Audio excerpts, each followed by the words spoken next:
We are starting page number 268। First para है, इसमें देखना है ब्रीदिंग और respiration. Breathing is nothing, this is simple process of exchange of O2 from the atmosphere with CO2 produced by the cell, which is commonly called as the respiration। सीधे अपन बात करेंगे human respiratory system की। The main respiratory organ of the human is the lungs. Page number 270 पर है अपन। Clear?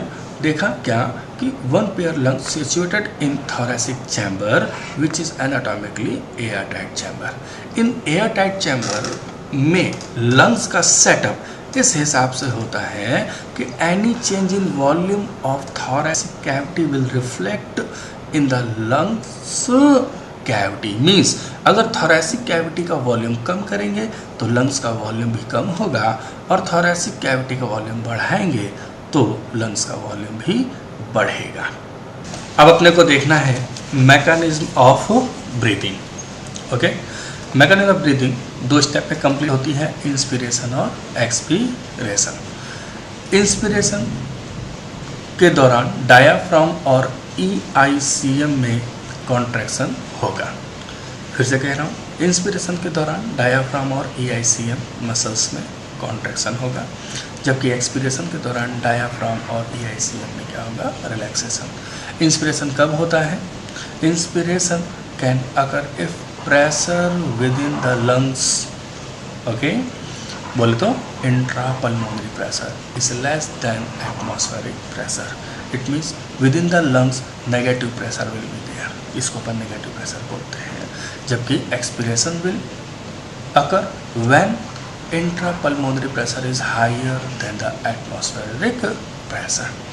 चलिए, usually normal breathing में inspiration के दौरान अपन क्या करते हैं? डायाफ्राम और EICM की हेल्प लेते हैं। बट क्या कर सकते हैं अपन? We have to ability to increase the strength of inspiration as well as the expiration both with help of additional muscle of the abdomen. Clear? तो इसकी वजह से अपन अपनी एबिलिटी को इंक्रीज कर सकते हैं। पर मिनट जो ब्रीदिंग रेट है 12 से 16 टाइम्स है। क्लियर? और जो पल्मोनरी वॉल्यूम्स हैं उनको अपन स्पायरोमीटर की हेल्प से मेजर कर सकते हैं। अपन डिस्कस कर रहे हैं exchange of gases. Exchange of gases depend करता है partial pressure of particular gas और इंडिविजुअल गैस। जो पार्शियल प्रेशर है वो अलग अलग गैस का अलग अलग होता है। जैसे O2 का एटमॉस्फेयर में 159, एल्वियोलाई में 104, डीऑक्सी ब्लड में 40, ऑक्सी ब्लड में 95, जबकि टिश्यू में क्या है? 40। जबकि अगर अपन CO2 की बात करें तो ये हायर है, टिश्यू में 45, देन ऑक्सीजनेटेड ब्लड में 40, डीऑक्सी में 45, एल्वियोलाई में 40 और एटमॉस्फेयर में 0.3। O2 एटमॉस्फेयर से लेकर टिश्यू तक बात करें तो डिक्रीजिंग ऑर्डर में है, तो O2 का मूवमेंट जो होगा वो एटमॉस्फेयर से टिश्यू की तरफ, जबकि CO2 का मूवमेंट टिश्यू से एटमॉस्फेयर की तरफ है। जैसा कि अपन इस डायग्राम में देख सकते हैं कि अपन ने जो इंस्पायर्ड एयर देखी उसमें PO2 एल्वियोलाई में कितना है? 104। ये एक्सचेंज होगी ब्लड में, और ब्लड से होते हुए कहाँ पहुँचेगी? टिश्यू में। क्लियर? और टिश्यू से CO2 होते हुए वापस कहाँ आएगी? एल्वियोलाई में। ठीक है। डिफ्यूज़न कैपेसिटी जो है वो CO2 की O2 के कंपैरिजन में बात करें तो 20 to 25 टाइम्स हायर होती है। CO2 की हायर होती है O2 की। और जो डिफ्यूज़न मेम्ब्रेन है, जो कि primary site for the diffusion is the alveoli. Alveoli और ब्लड कैपिलरी के बीच में से कॉम्बिनेशन से जो मेम्ब्रेन बनती है उसको अपन डिफ्यूज़न मेम्ब्रेन कहते हैं, जिसकी थिकनेस कितनी है? 1 mm से भी कम होती है। Now we are discussing transport of gases. तो जो भी गैसेस ट्रांसपोर्ट है एल्वियोलाई से टिश्यू तक और टिश्यू से एल्वियोलाई तक, उसका जो मीडियम है वो है ब्लड, और ये ऑक्सीजन और CO2 के ट्रांसपोर्ट के लिए काम करता है। 90% CO2 O2 जो है वो RBC ट्रांसपोर्ट करती है, जबकि 3% जो प्लाज्मा में है वो डिज़ोल्व होकर ही ट्रांसपोर्ट होता है। जबकि अगर CO2 की बात करें तो 20 to 25%, आप एवरेज 23% कह सकते हैं यहाँ पर, क्लियर, ट्रांसपोर्ट करती है RBC बाइकार्ब, क्लियर, ये चीज़ है। जबकि 70% जो होती है वो बाइकार्बोनेट के फॉर्म में। रेस्ट ऑफ जो 7% है वो प्लाज्मा में डिज़ोल्व होकर बात करनी है। यहाँ पर ध्यान रखेंगे कि ये जो बाइकार्बोनेट है और ये जो प्लाज्मा में डिज़ोल्व स्टेट है, ये दोनों ही प्लाज्मा के थ्रू ट्रांसपोर्ट होते हैं। तो प्लाज्मा टोटल 70 और 7 दोनों का कॉम्बिनेशन कितना हो जाएगा, 77% CO2 ट्रांसपोर्ट करती है। मेनली अपन देखते हैं क्या, ट्रांसपोर्ट ऑफ द ऑक्सीजन, ठीक है। ऑक्सीजन जो पहले बात की है 97% क्या है, O2 और 3% प्लाज्मा। तो O2 जो है वो RBC के थ्रू जा रही है। तो RBC में क्या है, हीमोग्लोबिन। तो each haemoglobin molecule can carry A maximum of 4 molecule of O2, मतलब एक हीमोग्लोबिन का मॉलिक्यूल जो होगा वो 4 ऑक्सीजन मॉलिक्यूल को बाइंड करता है, क्लियर।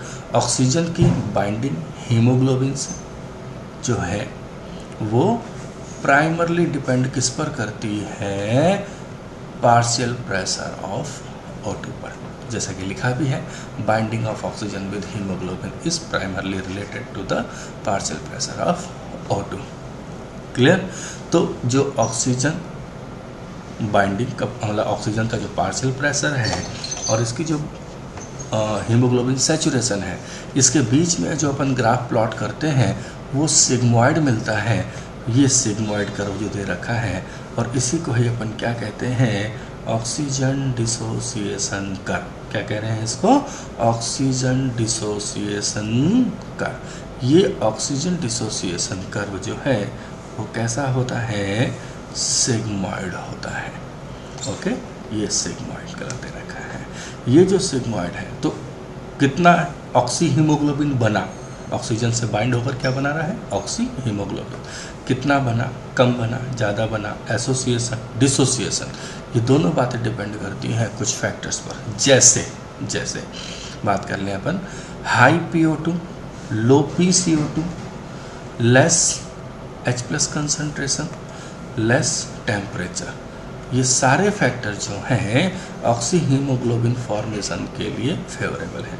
जबकि इसके अपोजिट की बात कर लें तो low PO2, high PCO2, high H+ concentration and higher temperature, ये सब के सब ऑक्सी हीमोग्लोबिन के डिसोसिएशन के लिए रिस्पॉन्सिबल है। 100 ml oxygenated blood 5 ml oxygen tissue को डिलीवर करता है नॉर्मल कंडीशन में। Now we are talking about transport of the CO2। 20 to 25% CO2 जो है वो कार्ब एमिनो हीमोग्लोबिन के फॉर्म में ट्रांसपोर्ट होती है RBC के थ्रू, क्लियर।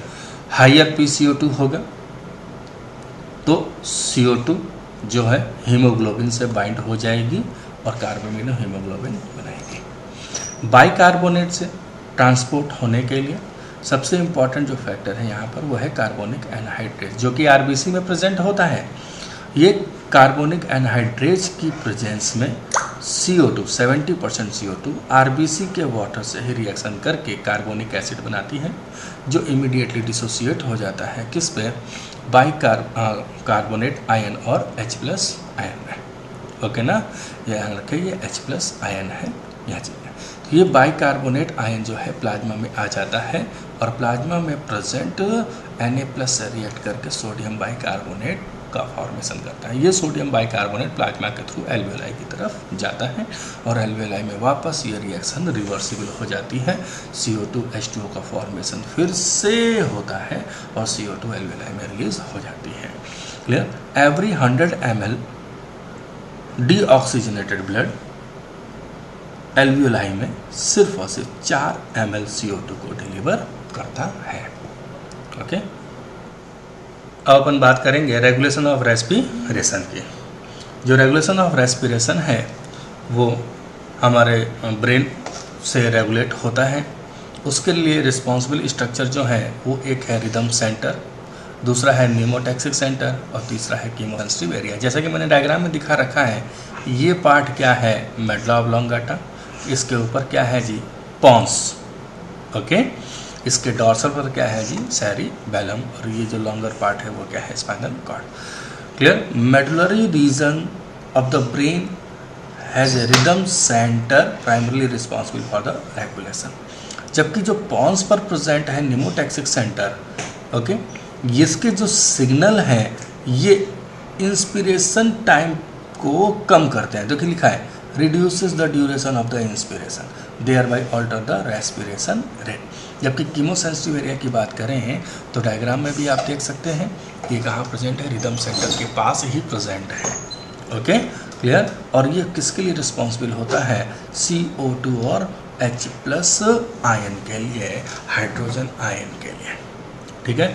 लीजिए ऐसे ही कुछ स्पेसिफिक कीमो रिसेप्टर और प्रेजेंट होते हैं, वो होते हैं एओर्टिक आर्च और कैरोटिड आर्टरी में। ये भी CO2 और H+ आयन कंसंट्रेशन के लिए रिस्पॉन्सिबल होते हैं। हमारी बॉडी में CO2 और H+ आयन कंसंट्रेशन ज़्यादा होने पर ये एक्टिवेट हो जाते हैं और रिदम सेंटर को रेगुलेशन के लिए सिग्नल भेजते हैं कि CO2 ज़्यादा है, it have to remove out, okay. This is the regulation of respiration. Discussing disorder and the respiratory of the disorder of the respiratory system. Asthma, emphysema और occupational respiratory disease. Asthma simple सा है, difficulty in the breathing causing wheezing, wheezing का मतलब खर खर की आवाज़ आती है ना, वैसी आवाज़, due to the inflammation of the bronchi and the bronchial. Emphysema एक क्रॉनिक डिसऑर्डर है, ये एक्यूट नहीं है, क्रॉनिक है, पहली बात ये ध्यान में रखेंगे। And any how alveolar wall gate damage, alveolar wall अगर डैमेज हो जाती है तो वो एम्फाइसीमा कॉज करता है। अगर एल्व्यूलर वॉल डैमेज हो गई तो रेस्पिरेटरी सरफेस एरिया क्या हो जाएगा बेटा, कम हो जाएगा, ठीक है ना। यूजुअली ये किसकी वजह से होता है, प्रिंसिपली होता है सिगरेट स्मोकिंग से। ऑक्यूपेशनल रेस्पिरेटरी डिसऑर्डर, जैसा कि ये फिक्स नहीं है कि कैसे होगा क्या नहीं है, ठीक है ना। ऑक्यूपेशनल मतलब अपन जो काम करते हैं उसकी वजह से होने वाला रेस्पिरेटरी डिसऑर्डर, जैसे ऐसे वर्कर जो पत्थर को तोड़ने और घिसने का काम करते हैं, ठीक है ना, उनमें हो जाना। तो उनमें क्या होता है, यूजुअली बार बार लंग अगर स्टोन से, कोल से, इन सब से एक्सपोजर में आता है तो बेटा क्या होगा, उसके लंग्स में फाइब्रोसिस हो जाती है, वो फाइब्रस टिश्यू जो होते हैं प्रोलिफरेट कर जाते हैं और ऐसे में ब्रीथिंग में प्रॉब्लम आती है, लंग्स इन्फ्लाम कर जाते हैं, इसलिए अपन इसको क्या बोलते हैं, ऑक्यूपेशनल रेस्पिरेटरी डिसऑर्डर। जैसे कि एग्जांपल मैंने ले रखा है सिलिकोसिस, एंथ्राकोसिस। सिलिकोसिस यूजुअली उसमें होता है जो स्टोन माइन में काम करते हैं, जबकि अगर एंथ्राकोसिस की बात करें तो ये उनमें होता है जो कोल माइन में काम करते हैं, ओके। तो so this is all about बेटा your chapter breathing and the exchange of gases. The question is, asthma may be attributed to, asthma के लिए कौन जिम्मेदार है, ये पूछना चाह रहा है। फर्स्ट ऑप्शन है bacterial infection of lungs, lungs के अंदर बैक्टीरियल इन्फेक्शन होना। नहीं, लंग्स के अंदर बैक्टीरियल इन्फेक्शन को तो अपन निमोनिया की तरह जानते हैं। लंग्स में जो बैक्टीरियल इन्फेक्शन होता है उसका जो मेन रीज़न होता है, ये जो डिजीज़ होती है वो अपन क्या कह सकते हैं, इसको निमोनिया कहते हैं, तो ये गलत है। सेकेंड है allergic reaction of the mast cells in the lungs, lungs के अंदर मास्ट सेल्स की वजह से एलर्जिक रिएक्शन होती है, बिल्कुल सही बात है। अस्थमा खुद एक कैसा है, एलर्जिक डिसऑर्डर है, जिसमें क्या होती है, मास्ट सेल्स की वजह से इन्फ्लामेशन होता है ब्रोंकाई और ब्रोंक्यूल्स के अंदर। तो सेकेंड ऑप्शन अपना बिल्कुल करेक्ट है। थर्ड ऑप्शन की बात करें, inflammation of the trachea, trachea में इन्फ्लामेशन अस्थमा के अंदर नहीं होता। अस्थमा में जो इन्फ्लामेशन होता है वो ब्रोंकाई और ब्रोंक्यूल्स के अंदर रहता है। तो फोर्थ जो थर्ड ऑप्शन है वो भी रॉन्ग है। फोर्थ ऑप्शन है accumulation of fluid in the lungs, lungs के अंदर जो फ्लूइड है उसका भर जाना, ये भी एक तरीके का निमोनिया ही है, इसको पल्मोनरी एडिमा भी कहते हैं, जो कि अस्थमा का कैरेक्टर नहीं है। तो फोर्थ ऑप्शन भी अपना रॉन्ग है। तो जो करेक्ट आंसर है वो कौन सा है, second. The question is lungs do not collapse between breaths and some air always remains in the lungs which can never be expelled because breathing के दौरान कुछ एयर हमेशा लंग्स में प्रेजेंट रहती है जिसे अपन कभी भी एक्सपेल नहीं कर पाते। ये पूछना चाह रहे, तो इसका कारण क्या है उसको जानना चाहता है ये क्वेश्चन। फर्स्ट ऑप्शन है there is a positive intrapleural pressure. Second option है pressure in the lungs is higher than the atmospheric pressure. Third option है there is a negative pressure in the lungs. And fourth option है there is a negative intrapleural pressure pulling at the lungs wall. इस question को समझने के लिए इधर एक diagram अपन ने बनाया हुआ है, इसको जरा समझने की कोशिश करना बच्चों। वैसे आपने एनसीईआरटी में ये डायग्राम पढ़ा होगा, देखा होगा कि ये अपने लंग्स दिखाए हुए हैं थोरेसिक केज में कैसे प्रेजेंट है। थोरेसिक केज क्या है, ये अपनी रिब्स से अपना वर्टिबल कॉलम है, अपना स्टर्नम है और अपना डायफ्राम है, इस पर इनके आपस में जुड़ने से एक केज बना हुआ है, उनके बीच में अपने लंग्स प्रेजेंट हैं। लंग्स के ऊपर दो कवरिंग होती हैं। आउटर मोस्ट कवरिंग जो होती है उसे बोलते हैं अपन पैराइटल प्लूरा और इनर मोस्ट जो कवरिंग होती है उसको बोलते हैं अपन विसरल प्लूरा। इन दोनों को कलेक्टिवली अपन प्लूरल मेम्ब्रेन्स भी बोलते हैं। इन दोनों प्लूरल मेम्ब्रेन्स के बीच में स्पेस होता है जिसे अपन प्लूरल स्पेस कहते हैं, जिसमें नेगेटिव प्लूरल प्रेशर प्रेजेंट होता है। मतलब इनके अंदर लंग्स के कंपैरिजन में जो प्रेशर होता है वो कैसा होता है, नेगेटिव होता है, कम होता है, जिसकी वजह से एक सक्शन प्रेशर इन लंग्स के ऊपर एक सक्शन प्रेशर लगा होता है, जिसकी वजह से ये एल्विलाई हमेशा खिंची हुई यानी कि फूली हुई रहती हैं। इनकी वजह से ही एल्विलाई के अंदर या लंग्स के अंदर एक स्पेसिफिक पल्मोनरी वॉल्यूम होता है जो हमेशा एल्विलाई के अंदर प्रेजेंट रहता है, जिसे अपन कहते हैं आरवी या रेजिडुअल वॉल्यूम, जिसका वैल्यू होता है 1200 ml, जिसे अपन फोर्सफुल एक्सपायरेशन के बावजूद भी लंग्स से बाहर नहीं निकल पाते हैं। तो इसका कारण क्या होता है? इसका कारण होता है कि जो प्लूरल मेम्ब्रेन्स होती हैं वो क्या होती हैं, उनके बीच में नेगेटिव इंट्राप्लूरल प्रेशर प्रेजेंट होता है जो लंग्स की वॉल को खींचे हुए रहती है। तो जो करेक्ट ऑप्शन होगा बच्चों वो कौन सा होगा? 4 वाला। कौन सा? There is a negative pressure, negative intrapleural pressure pulling at the lungs wall. जो लंग्स की वॉल है उसको नेगेटिव इंट्राप्लूरल प्रेशर है वो इधर की तरफ खींचे हुए रखता है, जिसकी वजह से वो हमेशा फूली हुई एल्विलाई रहती है जिनमें एयर प्रेजेंट रहती है, जिसे अपन आरवी कह देते हैं। फर्स्ट ऑप्शन को देखें बच्चों, ये फर्स्ट ऑप्शन भाई चौथा तो सही हो गया, बट 3 क्यों गलत हैं जरा उसको भी अपन समझने की कोशिश करेंगे। फर्स्ट ऑप्शन में देखें there is a positive intrapleural pressure. Positive pressure होता तो अपने लंग्स पर हमेशा एक प्रेशर बना होता और अपनी एल्विलाई बिल्कुल खाली होती और चिपकी हुई होती, इसलिए अपना फर्स्ट ऑप्शन बिल्कुल गलत है। सेकेंड ऑप्शन की बात करें, pressure in the lungs is higher than the atmospheric pressure. Atmospheric pressure की बात करें तो ये है अपना 760 mm ऑफ Hg, और अपने लंग्स के अंदर नॉर्मल स्टेज में अगर अपन बात करें तो ये कितना प्रेशर प्रेजेंट रहता है? 760 ही प्रेजेंट रहता है। जब अपन इंस्पायर कर रहे होते हैं तो अपना जो प्लूरा है वो अपना चिपका हुआ है, किससे? पैराइटल प्लूरा चिपका हुआ है थोरेसिक केज से। वॉल्यूम इंक्रीज होगा तो यहां पर प्रेशर डिक्रीज होगा, तो यहां पर प्रेशर ज्यादा है, यहां प्रेशर कम हो जाएगा तो अपन इंस्पायर कर पाएंगे, हाँ या ना? और जब एक्सपायर करना होता है तो यहां पर अपना जो थोरेसिक केज है प्रेशर अप्लाई करता है अपने लंग्स पर, तो यहां पर जो प्लूरल प्रेशर होता है वो राइज करता है एटमॉस्फेरिक प्रेशर के कंपैरिजन में, तो एयर यहां से वापस निकल जाती है कहां पर? Higher pressure to lower pressure. तो इसमें लिखा हुआ there is in pressure in the lungs is higher than the atmospheric pressure. Normal breathing की में बात करें तो ये ऑप्शन बिल्कुल गलत है, हायर प्रेशर प्रेजेंट नहीं होता है। There is a negative pressure in the lungs. Lungs के अंदर नेगेटिव प्रेशर होता है? नहीं, लंग्स के अंदर नेगेटिव प्रेशर प्रेजेंट नहीं होता है। लंग्स के अंदर अपने नॉर्मल स्टेज में जो एटमॉस्फेरिक प्रेशर है उसके अकॉर्डिंग ही अपना इक्वल प्रेशर प्रेजेंट होता है, वो तो अपन अपनी थोरेसिक केस को इंक्रीज और डिक्रीज करके लंग्स का जो इंट्रापल्मोनरी प्रेशर है उसको इंक्रीज और डिक्रीज कर सकते हैं। तो जो बेस्ट आंसर है, एग्जैक्ट करेक्ट आंसर है, वो कौन सा है? 4। Which of the following option correctly represents the lung condition in asthma and the emphysema respectively? मतलब ये जो 4 ऑप्शन दे रखे हैं इसमें अपने को क्लियर दो करके कंडीशंस दे रखी हैं और ये हमें पहचानना है कि इनमें से अस्थमा में कौन है और एम्फाइसीमा में कौन सी कंडीशन आती है। तो इसको देखने के लिए पहले अगर अपन देख लें कि अस्थमा, ओके, किसकी बात कर रहे हैं अपन? अस्थमा की। तो अस्थमा कंडीशन होती क्या है? अस्थमा ब्रीदिंग की डिफिकल्टी है, difficulty in breathing. It is due to inflammation of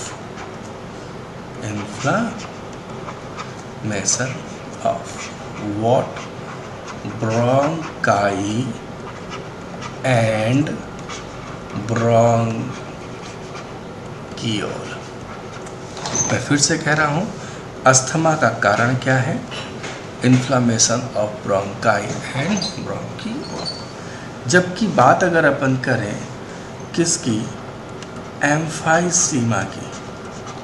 तो एम्फाइसीमा जो है वो एक क्रोनिक डिसऑर्डर है, इसमें भी ब्रीदिंग डिफिकल्टी आती है, लेकिन इसका जो रूट कॉज क्या है? डैमेज ऑफ एल्वियोलर वॉल, जिसकी वजह से जो रेस्पिरेटरी सरफेस एरिया है वो क्या हो जाता है? डिक्रीज हो जाता है। तो डिक्रीज्ड रेस्पिरेटरी सरफेस, तो ये रेस्पिरेटरी सरफेस कम हो जाता है। अब इन दोनों के हिसाब से अपन ऑप्शंस देखते हैं। तो ध्यान रखें कि पहले हमें अस्थमा के बारे में बात करनी है, क्योंकि क्वेश्चन में पहले क्या पूछा है? अस्थमा, और दूसरी बार क्या पूछा है? एम्फाइसीमा। तो मैंने कहा अस्थमा इन्फ्लामेशन ऑफ ब्रोंकाई, तो inflammation of bronchi and bronchioles दे रखा है, ये तो सही हो गया। दूसरा emphysema damage of alveolar wall या फिर डिक्रीज्ड रेस्पिरेटरी सरफेस, तो डिक्रीज्ड रेस्पिरेटरी सरफेस। तो माने तो आंसर तो क्या हो गया? 1। लेकिन फिर भी बाकी बात कर ले, इंक्रीज नंबर ऑफ ब्रोंकियोल्स होता नहीं है, increase surface of respiratory area वो भी होता नहीं है, इंक्रीज रेस्पिरेटरी सरफेस नहीं होता, इन्फ्लामेशन ऑफ ब्रोंकियोल होता तो है लेकिन किसका? अस्थमा का। लेकिन ये इस ऑप्शन में ये सेकंड पार्ट किसका है? एम्फाइसीमा का। गलत हो गया। Decreased respiratory surface area and inflammation of bronchiole, तो decrease respiratory surface area emphysema हो गया, इन्फ्लामेशन ऑफ ब्रोंकियोल ये क्या हो गया? अस्थमा। उल्टा दे रखा है, रिस्पेक्टिवली पूछा है तो पहले अपने को क्या बात करनी है? अस्थमा की। तो यहाँ पर बेटा आंसर क्या चला जाएगा? आंसर 1। क्वेश्चन है, match the items given column 1 with the those in column 2 and the select correct option given below. तो कॉलम 1 को मैच करना है कॉलम 2 से, और ये जो ऑप्शंस दिए हैं इनको चूज़ करना है। ओके, तो कॉलम 1 में पहला लिखा है टाइडल वॉल्यूम, कॉलम 2 में पहले नंबर पर लिखा है 2500 to 3000, inspiratory reserve volume 1100 to 1200 ml, expiratory reserve volume 500 to 550 ml, और इन द लास्ट डी जो ऑप्शन है वो क्या है? Residual volume 1000 to 11000 ml। Okay, हमें पता है कि ये जो टाइडल वॉल्यूम है वो कितना होता है? 500 ml, जबकि इंस्पिरेटरी रिजर्व वॉल्यूम की बात करें तो वो कितना है? 2500 to 3000 ml। Okay, and the last one, sorry second last one, ERV expiratory reserve volume जो है वो कितनी होती है? 1000 to 1100 ml and the last one RV residual volume, इसका अमाउंट कितना होता है 1100 to 1200 ml। मैच कर लेते हैं तो जो टाइडल वॉल्यूम है वो कितना है 500, तो कॉलम 1 का जो A है वो कॉलम 2 का क्या है 3 है। फिर से कह रहे हैं अपन, तो कॉलम 1 का A है वो कॉलम 2 का 3 है। तो इसमें देखें अपन कॉलम A के लिए थर्ड जो है 3 ऑप्शन में दे रखा है, इसका मतलब चौथा ऑप्शन तो अपने आप ही गलत हो गया। दूसरे में आ गए IRV, तो IRV की अमाउंट है 2500, तो फर्स्ट दे रखा है, तो B का फर्स्ट, तो इसका मतलब क्या हो गया फर्स्ट ऑप्शन और थर्ड ऑप्शन ये दोनों भी गलत हो गए।